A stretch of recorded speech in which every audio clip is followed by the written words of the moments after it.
Professor Joseph fighter को, जो अपनी मर्सिडी में बैठा होता है और एक पिक्चर को देख रहा होता है।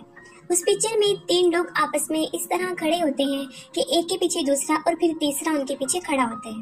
फिर देखते ही देखते वहाँ पर एक ट्रक आकर रुकता है। ट्रक का ड्राइवर जंगल की तरफ टॉयलेट के लिए जा रहा होता है, जिस पर प्रोफेसर जोसेफ अपनी बंदूक तानकर निशाना बनाता है। इसके बाद हम 2 लड़कियों को देखते हैं, जिनमें एक का नाम जेनी और दूसरी का लिंडसे होता है। वो दोनों अमेरिका से बिलोंग करती हैं, लेकिन आउटिंग के लिए जर्मनी आई होती हैं। उन्होंने पार्टी सेलिब्रेट करने एक क्लब में जाना था और जिस जगह पर उन्होंने जाना था उसकी एग्जैक्ट लोकेशन लिंडसे कॉल पर ले रही थी। वैसे तो वो दोनों ट्रैवलिंग करती रहती थी, लेकिन जर्मनी के बारे में उन्हें कुछ खास अंदाजा नहीं था। वो दोनों एक रेंटेड कार लेती हैं और पार्टी वाली जगह की लोकेशन के लिए रात को चल पड़ती हैं। उन्हें पार्टी की एग्जैक्ट जगह पता नहीं थी। वो दोनों जंगल से गुजरती हुई काफी दूर निकल आती हैं और अपना रास्ता भटक चुकी होती हैं। वो दोनों प्रॉब्लम में फंस जाती हैं तब जब जेनी गाड़ी का यू टर्न लेती है और उनकी गाड़ी का टायर पंचर हो जाता है। वो कार रिपेयरिंग वालों को कॉल करते हैं, लेकिन वो जंगल होता है, इसलिए उनकी मोबाइल पर सिग्नल नहीं आ रहे होते और वो किसी ऐसे मेन रोड पर फंस जाती हैं जिसके आसपास कोई आबादी नहीं होती सिवाय जंगल की। फिर वो डिसाइड करती हैं कि हमें कार में ही रहना चाहिए और उस रोड से गुजरने वालों से मदद मांगनी चाहिए। फिर कुछ देर बाद वहाँ से एक कार गुजरती है। वो दोनों उससे मदद मांगती हैं। उस कार में एक बूढ़ा शख्स बैठा होता है। वो उन दोनों को अकेला देखकर अजीबोगरीब इशारे करता है, जिससे कि वो काफी डर जाती हैं और कार को अंदर से लॉक कर देती हैं। फिर वो कार चली जाती है। फिर वो एक घर को ढूंढ रही होती है जहाँ से कॉल करके वो अपनी मदद के लिए किसी को बुला सके। रात भी काफी हो जाती है और वो दोनों जंगल की तरफ चल पड़ती हैं। फिर उन्हें एक घर से लाइट आती हुई नजर आती है। वो उस घर की तरफ चल पड़ती हैं। फिर अचानक वहाँ पर तेज बारिश होना शुरू हो जाती है और वो दोनों उस घर तक पहुँचने तक काफी भीग जाती हैं। फिर वो उस दरवाजे पर नॉक करती हैं और अंदर से प्रोफेसर जोसेफ निकल कर आता है। वो दोनों अपनी प्रॉब्लम के बारे में जोसेफ को बताती हैं और उसे कहती हैं कि वो इमरजेंसी कार रिपेयरिंग वालों को कॉल करे। वो दोनों अकेली होती हैं, इसलिए प्रोफेसर उनको अंदर बुला लेता है। प्रोफेसर के घर में अजीबोगरीब पेंटिंग थी, जिनको वो बड़े गौर से देख रही थी और वो सारी पेंटिंग काफी डिस्टर्बिंग थी। फिर प्रोफेसर उनसे पूछता है कि क्या तुम ट्रैवलर हो, जिस पर वो कहती हैं कि हम न्यूयॉर्क की रहने वाली हैं और जर्मनी यहाँ पर घूमने आई हैं। वो लड़कियाँ फिर से प्रोफेसर को कार सर्विस वाले को फोन करने का बोलती हैं, जिस पर वो कोई तवज्जो नहीं देता और उस बात को इग्नोर कर देता है। फिर एक सवाल करता है कि क्या तुम दोनों आपस में रिलेटिव्स हो। वो कहती हैं नहीं, हम रिलेटिव नहीं हैं, लेकिन फ्रेंड्स हैं। फिर वो वहाँ से उठता है और किचन में पानी लेने जाता है और साथ ही वो एक कॉल भी कर रहा होता है, जिससे जिनसी और लैनी को लगता है कि वो कार सर्विस वालों को फोन कर रहा है। फिर वो उस पानी में ड्रग मिला देता है, जिसको लिंडसे सारा पी जाती है, लेकिन जेनी से वो गिलास नीचे गिर जाता है। ये देखकर प्रोफेसर उनके साथ काफी बुरा बर्ताव करता है और पानी को साफ करने के लिए टॉवल लेने बेसमेंट में जाता है। बेसमेंट में जाकर वो एक इंजेक्शन को भरता है और दूसरी तरफ लिंडसे को बेहोशी वाली कैफियत हो रही थी, क्योंकि ड्रग अपना असर दिखा रहा था, लेकिन जेनी को उसका असर नहीं होता और जेनी फिर प्रोफेसर को कॉल करने को बोलती है, लेकिन वो उसे इनकार कर देता है और वो फौरन वही इंजेक्शन जेनी की गर्दन में लगा देता है, जिससे वो फौरन बेहोश हो जाती है। फिर प्रोफेसर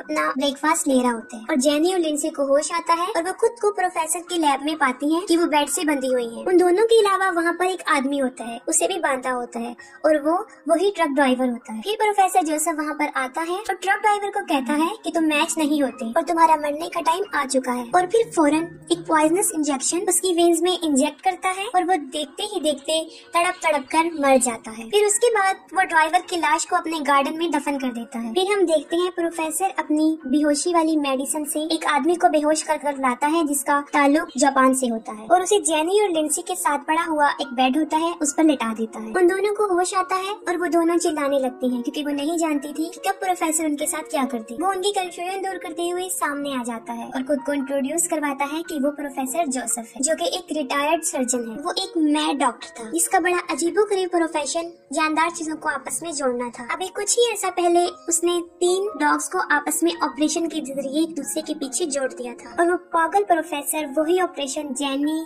लिंडसे और उस जापानीज आदमी पर भी करने वाला था, क्योंकि उन तीनों के स्किन टिश्यूज आपस में मैच होते थे। फिर वो उन तीनों को ऑपरेशन के बारे में बता रहा होता है। वो कहता है कि सबसे पहले वो उनकी नी की लिगामेंट्स को हटा देगा, जो कि हड्डियों को जोड़ने वाला एक बंधन होता है, उन्हें खत्म कर देगा, जिसकी वजह से वो खड़े नहीं हो सकेंगे। फिर वो बताता है कि सब्जेक्ट सी पर वो ये अमल भी करेगा कि वो उनके जबड़े, उनके दांत, उनके होंठ तीनों को निकाल देगा और सब्जेक्ट बी को ए की बैक साइड से जोड़ देगा और सब्जेक्ट सी को बी की बैक साइड से। फिर वो उनकी हिप की स्किन को उतार कर, उनके जबड़ों की स्किन को उतार कर वहाँ पर लगाएगा और तीनों को आपस में इस तरह जोड़ देगा जिस तरह के डायग्राम में नजर आ रहा है, जिससे ये होगा कि सब्जेक्ट ए जब खाना खाएगा, वो खाना उसके जिस्म से होता हुआ जब ह्यूमन वेस्ट बन जाएगा तो वो सब्जेक्ट बी के मुंह में चला जाएगा और वो वेस्ट मटेरियल सब्जेक्ट बी से होता हुआ सी के मुंह में चला जाएगा। और जाहिर है ये अमल काफी चीप और काफी गंदा था, जो कोई नॉर्मल इंसान तो नहीं कर सकता, क्योंकि वो डॉक्टर पागल होता है और इस तरह के गंदे एक्सपेरिमेंट्स वो कर सकता था। और ह्यूमन बॉडीज पर ये उसका फर्स्ट एक्सपीरियंस होता है। सबसे पहले वो जापानीज आदमी को लेथार्जी इंजेक्शन देता है, जिसकी वजह से वो बेहोश हो जाता है। जेनी जोर जोर से चिल्ला रही होती है। प्रोफेसर उसकी तरफ आता है, उसको भी लेथार्जी इंजेक्शन लगाने लगता है।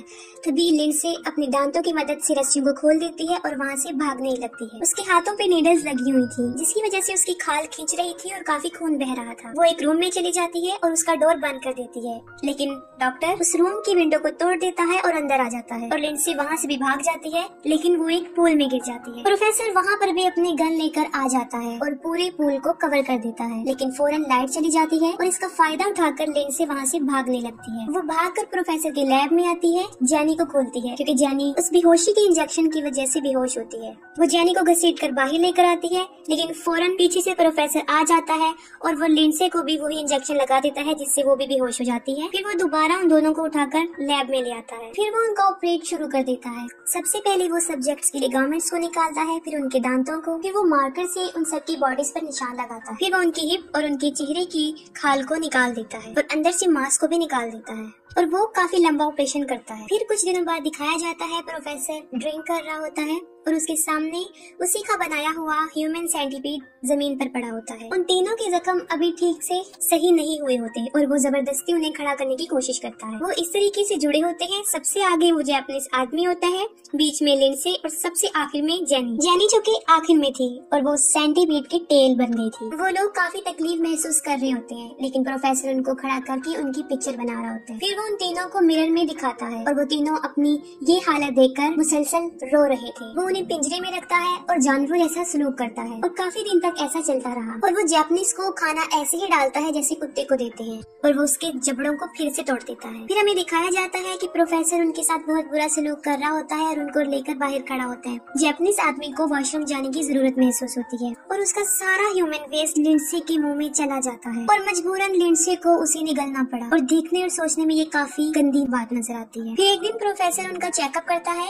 जिससे उसे पता चलता है कि जापानीज आदमी तो सही है, लेकिन लिंडसे को कॉन्स्टिपेशन हो गया है, क्योंकि लिंडसे उस आदमी का वेस्ट मटेरियल डाइजेस्ट नहीं कर रही थी। और साथ में जेनी, जिस तक कोई भी रिसोर्सेज ऑफ पावर नहीं पहुंच रही थी, क्योंकि उसने खाना नहीं खाया था और वो कमजोर होती जा रही थी और उसके जख्म भी अभी तक ताजा थे। ऐसे लग रहा था कि अनकरीब वो मर जाएगी। प्रोफेसर जेनी की जगह चेंज करने का सोच रहा होता है कि अचानक दरवाजे पर नॉक होती है और वहाँ पर पुलिस ऑफिसर्स होते हैं। पुलिस वाले वहाँ पर जेनी और लिंडसे को ढूंढने आए थे, जो काफी दिन से गायब थी, और उनकी कार प्रोफेसर के घर से कुछ फासले पर थी। प्रोफेसर उनको बताता है कि वो एक डॉक्टर है और अपनी फील्ड में वो इतना बिजी रहता है कि उसे बाहर जाने का टाइम नहीं मिलता और वो उन लड़कियों के बारे में भी कुछ नहीं जानता। प्रोफेसर पुलिस ऑफिसर से पीने के लिए पूछता है, जिस पर वो कहते हैं कि हमने कॉफी पीनी है। वो कहता है कि नहीं, सिर्फ तुम लोगों को पानी मिलेगा, जिस पर पुलिस वाले मजीद उसे शक की निगाह से देखते हैं। फिर प्रोफेसर पानी में ड्रग मिलाकर ला रहा होता है। तब पुलिस वाला उसे बताता है कि किसी ने तुम्हारे घर से उन गायब लड़कियों की आवाजें सुनी है और तुम्हारी मर्सिडीज उस ट्रक के पास से मिली है, जिसका ड्राइवर भी काफी अरसे से गायब है। ये सुनकर वो जोर से चिल्लाने लगता है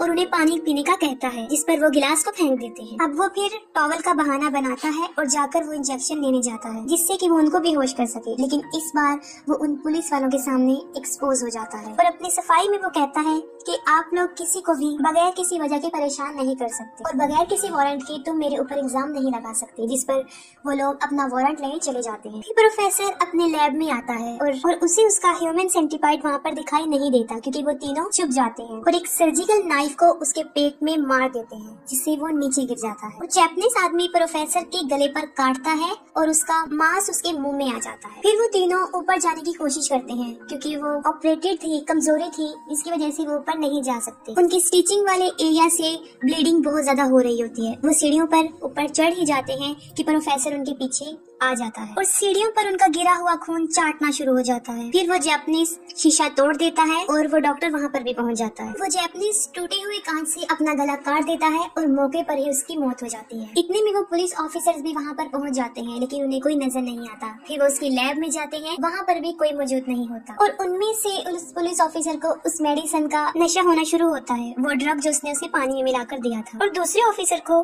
ढूंढने पर वो तीनों मिल जाते हैं, लेकिन उनकी हालत काफी बुरी हुई होती है। फिर वो ऑफिसर पकड़ने प्रोफेसर के पास जाता है जो कि एक पुल पर बैठा होता है और उसका दूसरा पुलिस ऑफिसर भी मारा गया होता है। फिर वो एक पुलिस ऑफिसर की पिस्टल से दूसरे की तरफ गोली मारता है और उसके बदले में दूसरा पुलिस ऑफिसर प्रोफेसर जोसेफ को भी, और दोनों मर जाते हैं। डॉक्टर जोसेफ के बनाए हुए ह्यूमन सेंटीपीड के अलावा वहाँ पर कुछ नहीं बचता। ये एक मैड डॉक्टर का घटिया सा एक्सपेरिमेंट था। और